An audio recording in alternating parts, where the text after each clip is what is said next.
Ma question, à laquelle j'associe ma collègue Marie-Arlette Carlotti, s'adresse à Madame la ministre des Affaires étrangères.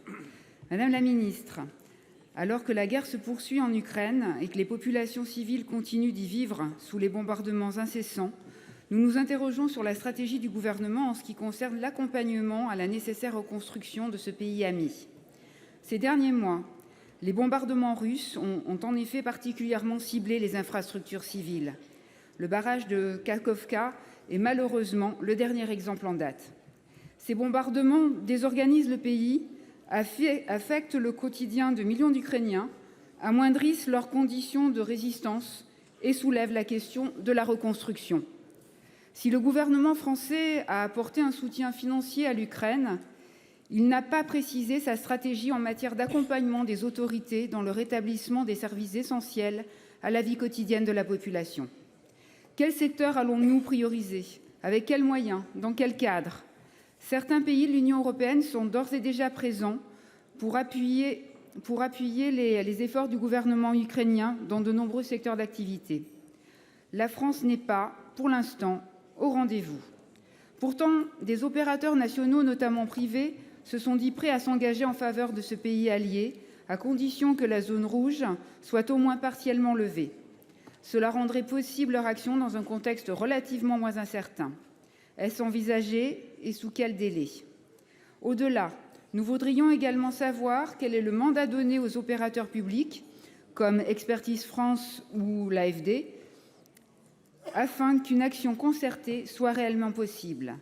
Madame la ministre, la France doit être aujourd'hui et surtout demain aux côtés du peuple ukrainien. L'Observatoire des inégalités vient de sortir un dernier rapport et il est parfaitement documenté et il prouve, s'il le fallait, avec des arguments extrêmement sérieux, que la fracture sociale continue à se creuser dans ce pays.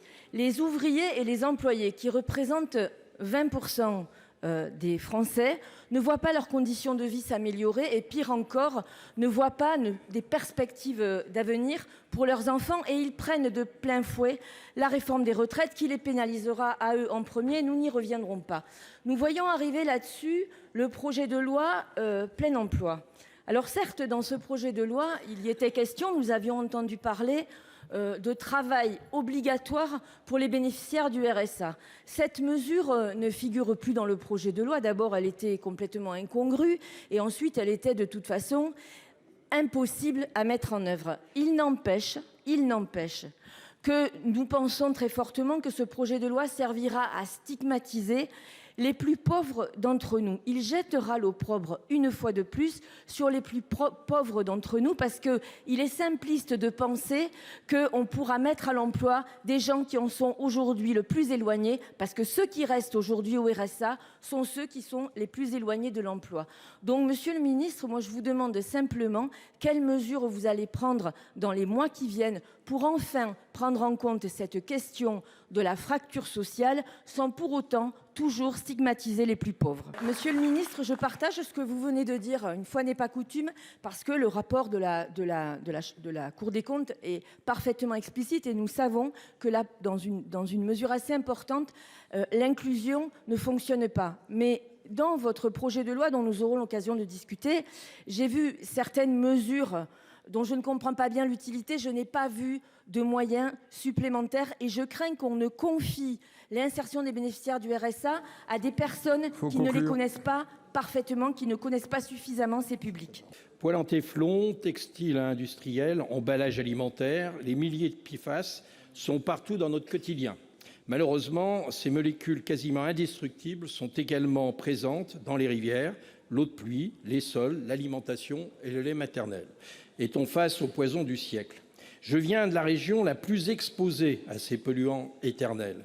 Après les recommandations émises par l'ARS de ne pas consommer des poissons pêchés dans le Rhône, puis les œufs et les volailles, voilà qu'un documentaire révèle l'imprégnation extrêmement élevée des riverains de l'usine Arkema, 7 fois plus que la moyenne des Français. Une plainte a d'ailleurs été déposée le 25 mai par un collectif d'associations et de citoyens. Les habitants comme les élus sont à juste titre très inquiets car les effets nocifs et toxiques de certaines substances sont désormais reconnus. Selon le dernier rapport de l'Inspection générale de l'environnement, la France ne réglemente aucun PFAS. Le constat est sévère pour notre pays. Le gouvernement a annoncé un plan d'action pour 3 ans où aucune norme concernant les rejets industriels n'est proposée. L'urgence est pourtant réelle. Aussi, Madame la Ministre, comment votre gouvernement compte-t-il accompagner les collectivités touchées par ces problèmes?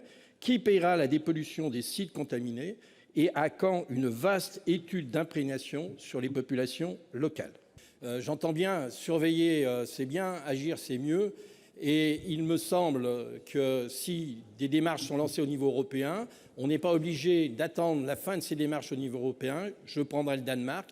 Le Danemark interdit certains PFAS depuis 2020. Il y a, me semble-t-il, au-delà de la surveillance, des mesures coercitives à prendre.